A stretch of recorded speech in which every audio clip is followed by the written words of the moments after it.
only one way to ring in the new year.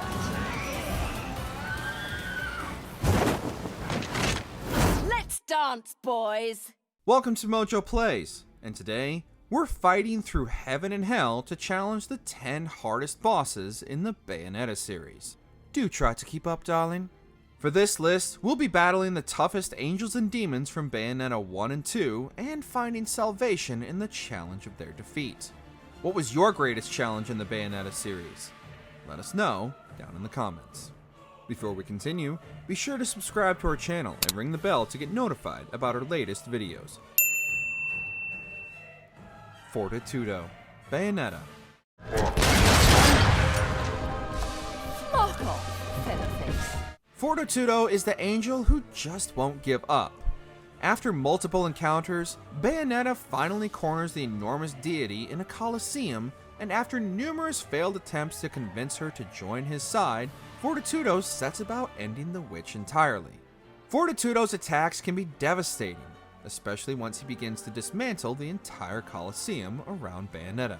Even after literally body slamming the angel and removing 2 of its heads, Fortitudo refuses to give up, and in his fortitude to not go down without a fight, will repeatedly engulf the entire arena in flames. Bayonetta ends the fight with a literal hole-in-one, and is so impressive in her demonstration of power, Fortitudo even compliments her with his final breath. You know, you're not nearly so ugly when you're screaming.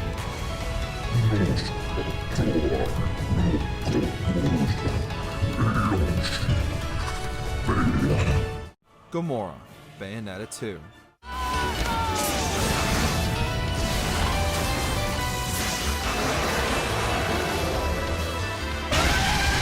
Once one of Bayonetta's most trusted demon summons in the first game, Gamora sees its opportunity for escape in Bayonetta 2, and uses this chance to exact its revenge against the witch. Strong enough to knock Jeanne's soul from her body, Gamora then turns its attention to Bayonetta, and the two duel it out on the side of a skyscraper. Bayonetta's wings give her an aerial advantage, while Gamora swipes and gnashes at her as it clings to the wall. Bayonetta's witch time helps her avoid most of Gamora's devastating attacks, and gives her numerous windows of opportunity to get in some devastating hits of her own. Despite the world collapsing around them, Gamora continues its vengeful attack on Bayonetta as the two climb higher, with Bayonetta's relentless assault only seeming to anger the demon further. Bayonetta finally emerges victorious by summoning Labalos to put the bad boy down.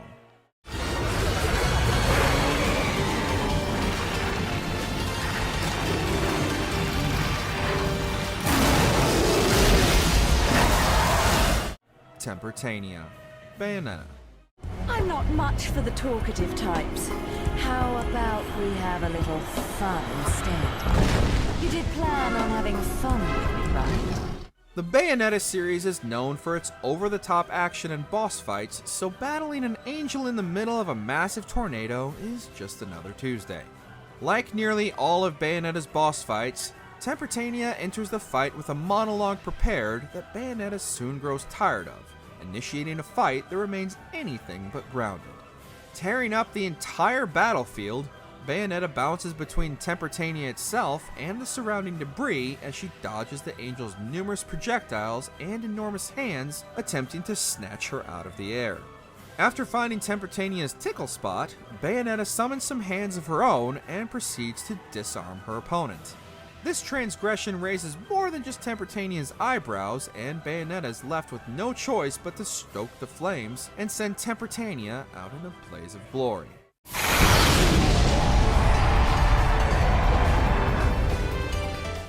Jubilous, Bayonetta. Rest, my friend. I'm off to get that black cat. In a game filled with larger-than-life boss encounters and arena-destroying battles, the final boss of the first Bayonetta game needed to be appropriately epic, and Jubilous more than delivers. After Jeanne rescues Bayonetta by ascending the deity itself as it rises into the heavens, Bayonetta engages the creator through seemingly the birth of the universe as their battle takes them through space, volcanoes, frozen tundras, and even a raging windstorm as Jubilous conjures all manner of elements to stop Bayonetta's assault. Even with its constant barrage of elemental attacks and ever-changing terrain, Jubilis is no match for Bayonetta's witching ways, and with some assistance from Jeanne, she sends Jubilis on a space ride through the cosmos to become the light of the universe.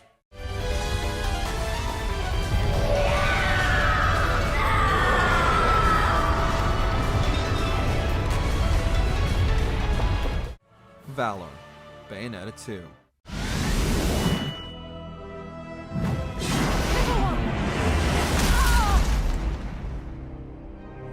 Whereas some wear their heart on their sleeve, Valor wears its face on a shield, giving Bayonetta an easy target to aim for. Clearly overcompensating, this glorified necklace pendant speaks loudly and carries a big sword, which he uses to cut the distance of the fight in half at every chance he gets. Tumbling down the rabbit hole, Bayonetta's witch time makes quick work of his many attacks and makes Valor wish he'd shielded himself with more than his face. Oddly enough, once the battle hits the water's surface, Valor appears to be in his element, gracefully gliding and spinning through the waves, and it's only through Bayonetta's summoning of Hydra is the whistle blown on Valor's Olympic performance. Not one to go down without the last word, Valor slices the water itself, sending Bayonetta and Loki into the depths of the cathedral as Valor is pulled into the depths of the inferno.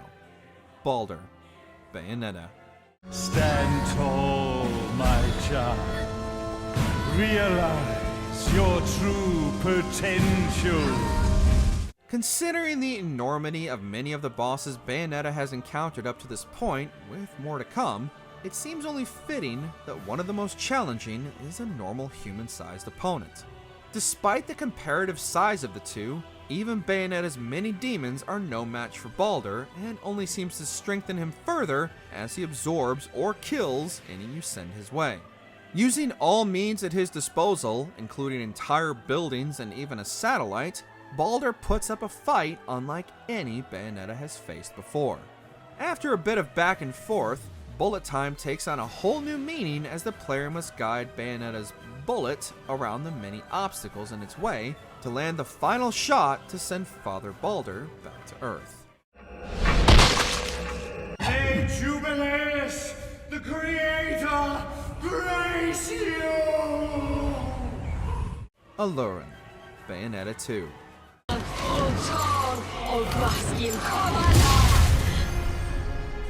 I don't know what you did to piss her off, but whatever it was, nice. Like we said earlier, sometimes the smaller enemies can be the most challenging, and while Allurin starts out the fight looking Bayonetta in the eyes, things quickly escalate. She'll interrupt any combos Bayonetta has been building, all while Allurin's combos remain unbreakable. Allurin talks a lot of smack for someone who looks like the Scorpion King's bride, but she's more than capable of backing up her trash talk. Allurin's normal form is no slouch, but once she transforms, she's slower but packs more of a punch. Luckily, Bayonetta keeps the battle close combat, and with unrelenting pressure, we'll find Allurin's weak spot, which also happens to be Bayonetta's. And freeing Jeanne's soul drains the Scorpion Queen of her power, and only Rodan prevents Bayonetta from squashing Allurin like the bug she is.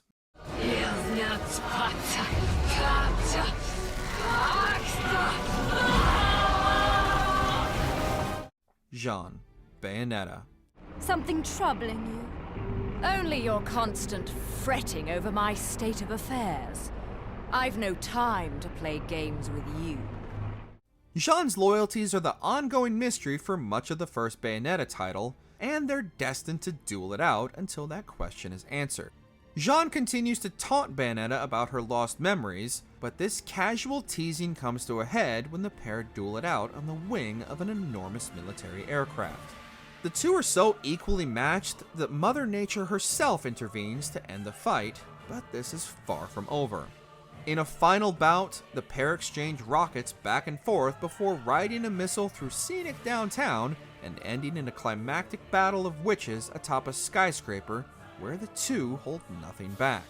Jeanne's moveset is nearly identical to Bayonetta's, but Jeanne's Beast Within abilities give her an easy escape should Bayonetta's combos put too much of a strain on her health bar. The two reconcile just in time to be torn apart again.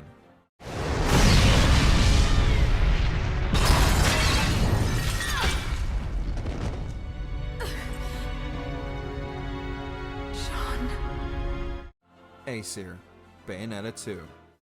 Then just try to take it back. You've destroyed more than you know. When the final boss of the game is also sometimes known as the God of Chaos, you just know you're going to be in for a bad time.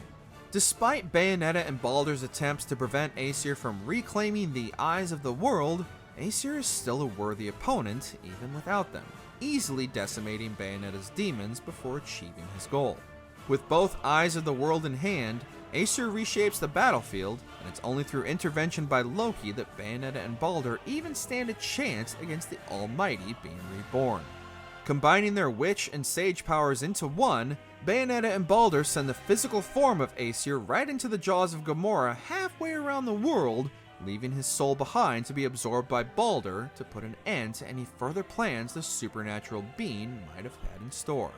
Mate, that's pure evil you're dealing with. It's a poison that will live inside you forever.